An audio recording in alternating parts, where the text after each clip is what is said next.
అధికార దుర్వినియోగం పాల్పడకూడదు అని చెప్తూ ఉన్నారు. అసలు ఆ మాట మీరు అనే అర్హత మీకు లేదు. అధికార దుర్వినియోగానికి కేర్ ఆఫ్ అడ్రస్ మీరు. అధికార దుర్వినియోగానికి ఆధార్ కార్డు ఎవరంటే గల్లా మాధవి గారు అని చెప్తారు. ఎంత దారుణం అంటే ఆ రోజు మీరు మీ భర్త కలిపి అంబటి రాంబాబు గారి ఇంట్లో మహిళలు ఉన్నారని తెలిసి కూడా ఇంటి మీదకి వెళ్ళి మీరు మీ అనుచరులు కలిపి దాడి చేయడం జరిగింది. మరి దాన్ని అధికార దుర్వినియోగం అనరా? పోలీసుల సమక్షంలో జరిగింది. పోలీసులను తోడు తీసుకొని వెళ్ళి చేశారు. మీ మీద కానీ మీ భర్త మీద కానీ మీ కార్యకర్తల మీద కానీ ఏం చర్యలు పోలీసులు తీసుకున్నారు? ఇప్పుడు అధికార దుర్వినియోగం చేసింది మీరా కాదా?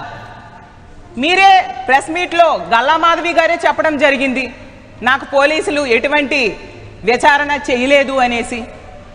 అంటే ఇదంతా అధికార దుర్వినియోగం కాదా?